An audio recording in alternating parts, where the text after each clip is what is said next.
Kemudian kami diundang di istana untuk membicarakan tentang guru honorer ini. Kepala sekolah harus diatur dari pusat, gimana coba?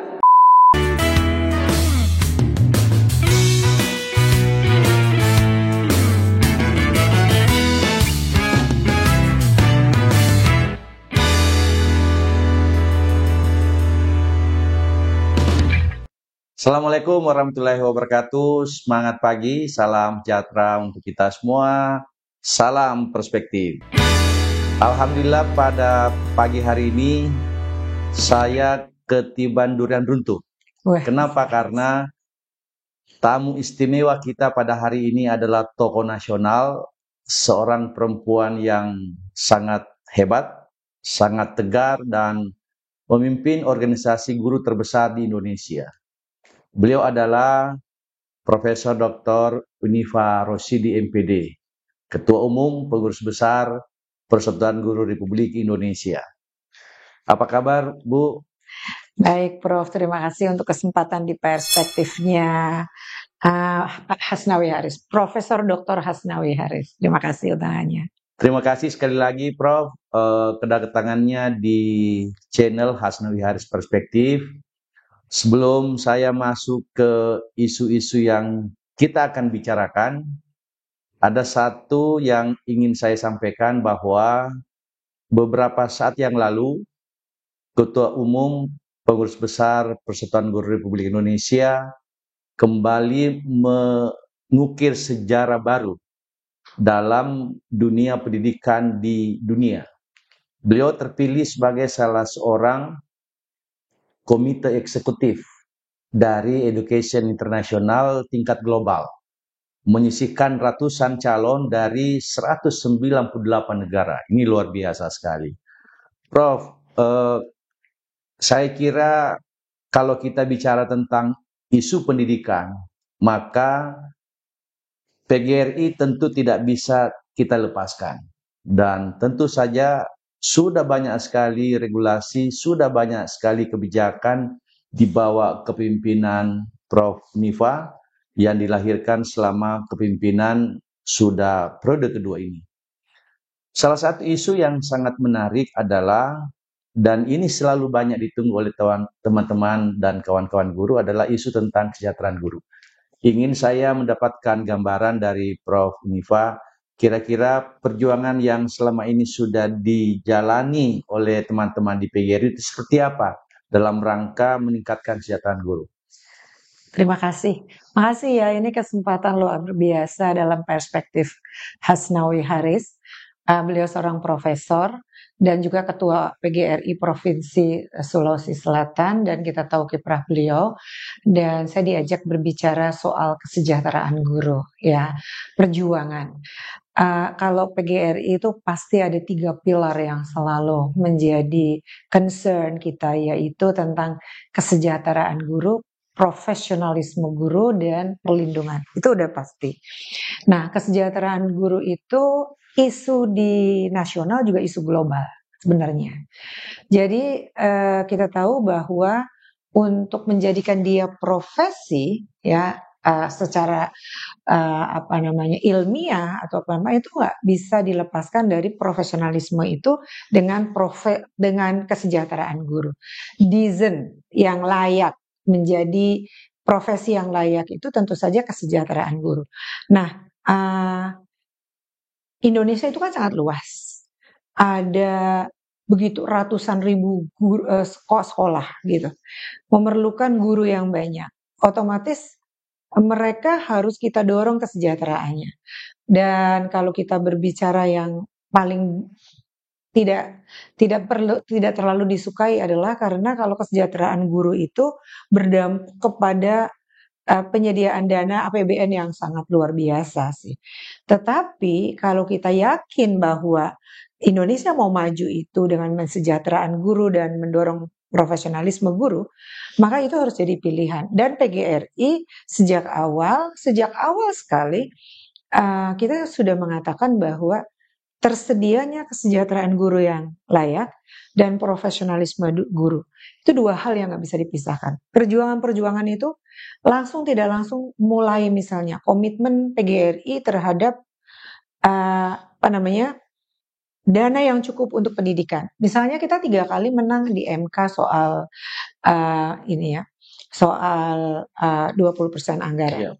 Itu walaupun awalnya pertama kali ada beberapa yang bersama kami, pada akhirnya bertahan sampai 3 kali itu kita. Nah, jadi PGRI itu di samping mendorong kesejahteraan guru juga untuk misalnya sekarang dana 20% itu dirasakan untuk di semua termasuk BOS dan lain sebagainya. Nah, kesejahteraan guru itu awalnya kita undang-undang guru dan dosen itu mau diteliti dari aspek manapun itu mau nggak mau itu di situ PGRI sebagai motor penggerak utamanya. Hak inisiatifnya adalah DPR dan kita terima kasih kepada seluruh anggota DPR dan pemerintah yang mau juga memberikan ruang bagi kita semua untuk undang-undang guru dan dosen. Undang-undang guru dan dosen itu dikatakan bahwa guru dan dosen adalah profesi. Dan ketika kita berbicara profesi, maka kesejahteraan guru dan profesionalisme itu part and parcel, nggak bisa dipisahkan. Karena itu kemudian ada 100% tunjangan profesi guru gitu, tunjangan profesi dosen.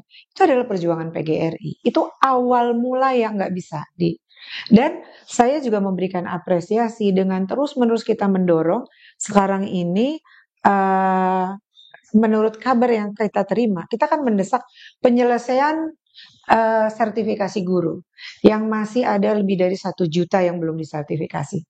Konon tahun ini sekitar 580.000. Itu menurut saya kita harus apresiasi pada pemerintah yang mau memberikan ruang. Dan itu adalah perjuangan PGRI yang tiada henti, gitu. Jadi model-model perjuangan kita itu dengan PGRI provinsi, kabupaten, kota dan semuanya, kita mengajak terus-menerus mendialogkan kepada pemerintah. Ini loh faktanya. Kalau guru yang nggak sejahtera, itu nggak mungkin kita menghasilkan pendidikan yang baik.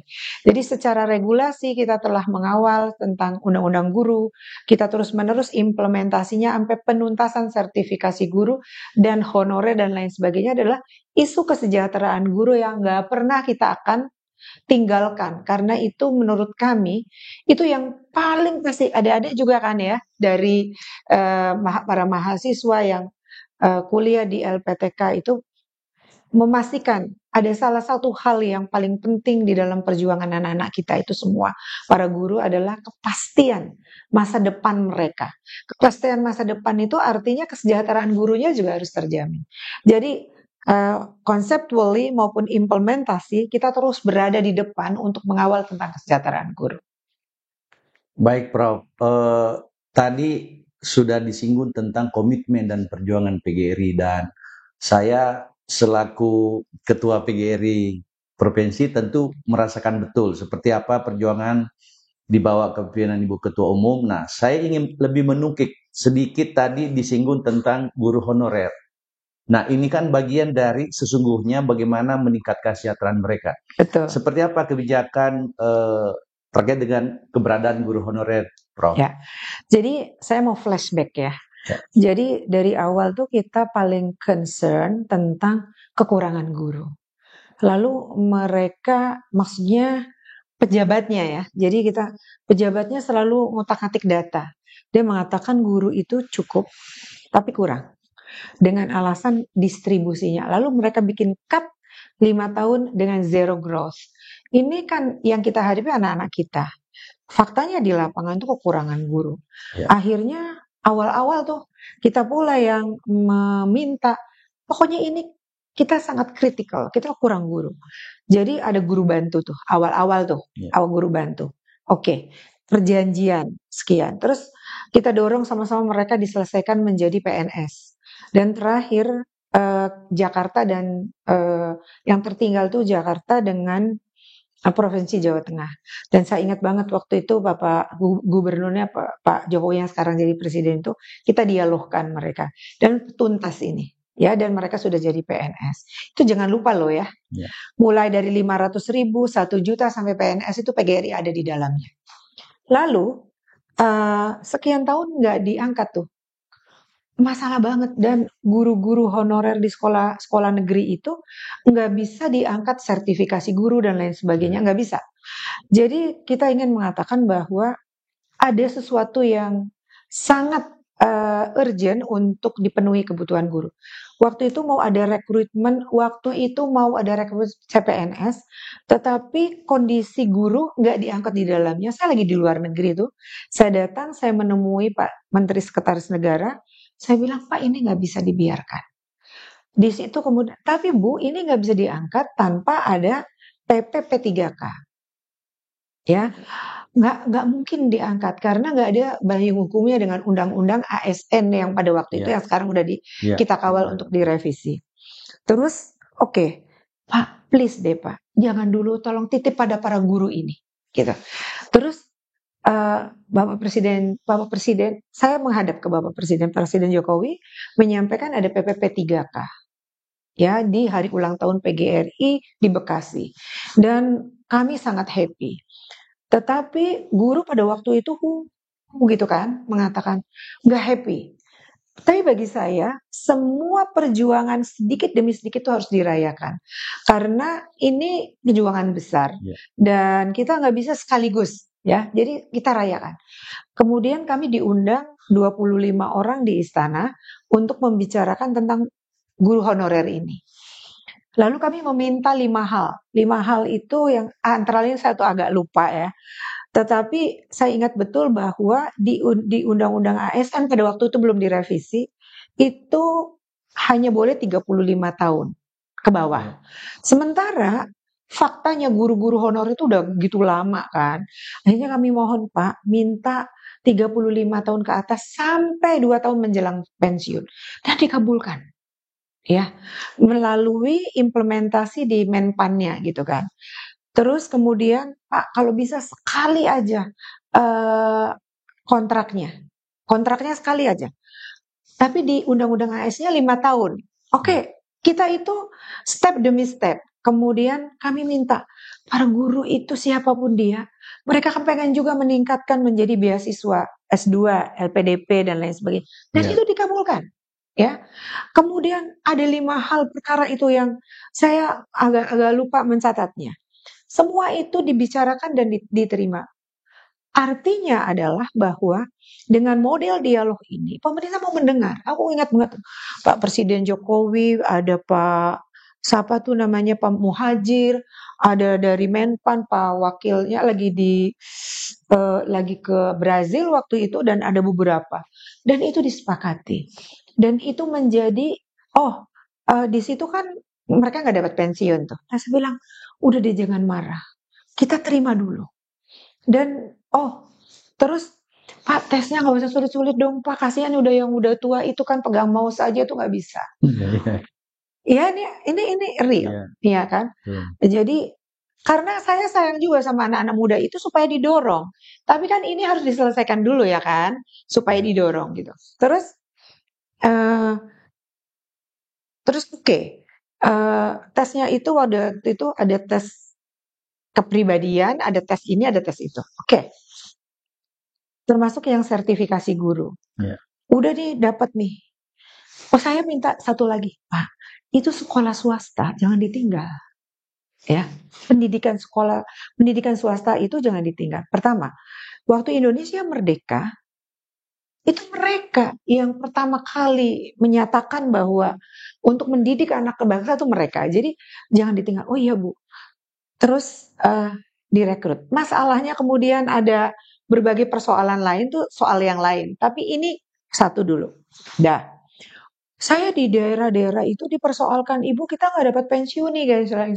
Sabar, saya bilang gitu. Karena perjuangan itu harus step demi step dan harus kita rayakan. Terus udah nih.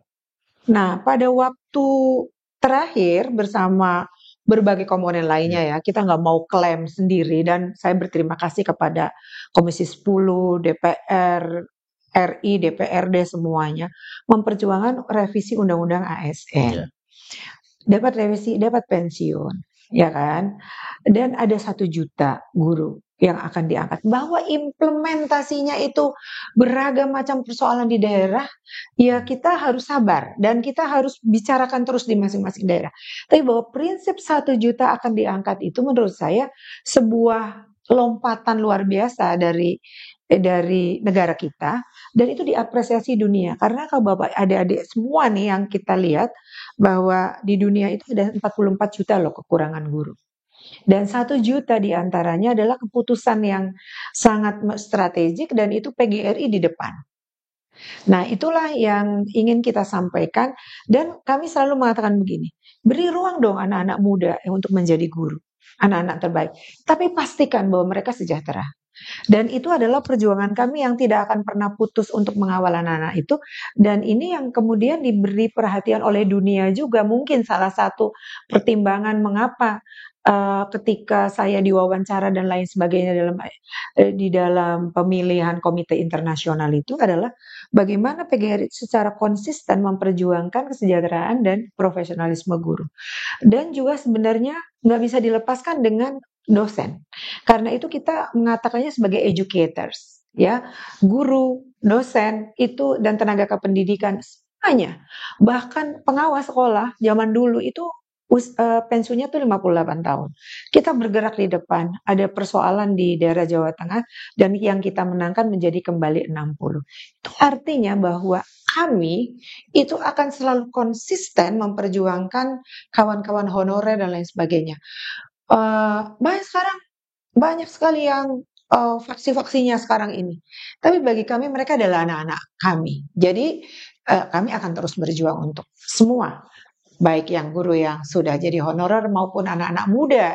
Karena mereka saya udah bilang ya, buat yang muda-muda ini juga harus diberi kesempatan dan dibuka PNS murni buat calon guru, calon pendidik, calon educators. Baik, sahabat perspektif yang berbahagia, tahun 2024 ini banyak orang mengasumsikan atau menganggap bahwa ini tahun politik. Dan memang Oktober tahun ini insya Allah akan ada pelantikan presiden baru dan November, mohon maaf. Oke, Oktober, November pilkada. Nah, tentu saja di sisa waktu dari Oktober kemudian sampai Desember ya di situ berputar kebijakannya, mungkin ada menteri baru. Saya ingin mendapatkan gambaran dari Prof. Unifa sebagai seorang akademisi, sebagai seorang praktisi, sebagai seorang komite internasional pendidikan dunia, bagaimana visi pendidikan yang kira-kira yang akan kita bangun ke depan, terutama bagaimana PGRI mengawal itu, Prof. Wah, ini pertanyaan nggak mudah, ya, karena ada ruang selalu, ada jarak antara apa yang ingin kita perjuangkan, ada harapan dan ada yang melaksanakan, yaitu adalah para pemegang mandat, yaitu pemerintah, ya. Jadi kalau kami sih sangat setuju dengan keinginan menjadi Indonesia maju. Nah, Indonesia maju ini pendidikannya juga harus disiapkan. Kesejahteraan gurunya, masa depan gurunya juga profesionalisme guru dan pendidik dan educators dan dosen semua harus disiapkan. Nah, saya melihat bahwa untuk itu kami ini PGRI sebenarnya sudah menulis konsepnya. Bagaimana kita meraih Indonesia maju ke depan. Indonesia maju ke depan itu nggak bisa dilepaskan dengan pendidikan. Jadi kami secara global, meskipun kita ada bagian-bagian yang kita udah siapkan dan salah satu diantaranya adalah pendidiknya juga adalah bagaimana kita melakukan transformasi pendidikan yang konon kabarnya menjadi sangat obsolete, jadi sangat usang, menjadi suatu yang maju. Nah, satu hal yang nggak dilupakan itu bahwa mutu pendidikan itu di kelas. Jadi saya ingin memberikan perspektif di mikro itu, di kelas itu yang sering sekali dilupakan. Bahwa para guru, para dosen, para pendidik, kepala sekolah, pengawas itu harus diberi perspektif bagaimana menjadikan anak-anak itu relevan dengan kebutuhan. Gurunya juga harus relevan dengan kebutuhan. Jadi ya itu relevan itu adalah orang yang selalu mau belajar. Nah, kalau kami menginginkan pendidikan yang ke depan itu sebenarnya beberapa waktu yang lalu Indonesia ini kalau menata 4 hal ini bisa menjadi lompatan ke depan. Jadi saya ngomong mikro ya, sekarang saya ngomong makro. Misalnya apa? Ada masalah pada akses. Saya malu kalau ada menyebutkan daerah-daerah yang sekolahnya masih sangat itu gitu ya, masih fisiknya, kemudian aksesnya mereka hanya pakai boat, pakai menyeberangi sungai gitu. Kan itu jadi masalah akses itu masalah yang luar biasa. Padahal hari ini PGRI itu mengambil langkah ke depan. Ini bukan semata urusan organisasi yang kita setengah mati untuk eksis itu. Kami melakukan misalnya terobosan melalui PGRI Smart Learning and Character Center. Ingin menjangkau akses anak-anak yang konon kabarnya saat ini begitu terbuka ilmu pengetahuan, demokratisasi ilmu pengetahuan, tetapi aksesnya nggak ada. Di daerah itu biar tapi ya itu itunya loh, yang sambungan internetnya dan lain sebagainya. Kita kan udah punya satelit ya, tetapi satelit itu kan satelitnya tapi nggak bisa menghubungkan di sekolah. Anak-anak kita kemudian jadi guru dan anak-anak kita itu tertinggal informasinya. Nah, ini soal akses ya. Akses belajar, akses apa. Jadi kita juga melihat misalnya ada ide tentang makan siang gratis tuh.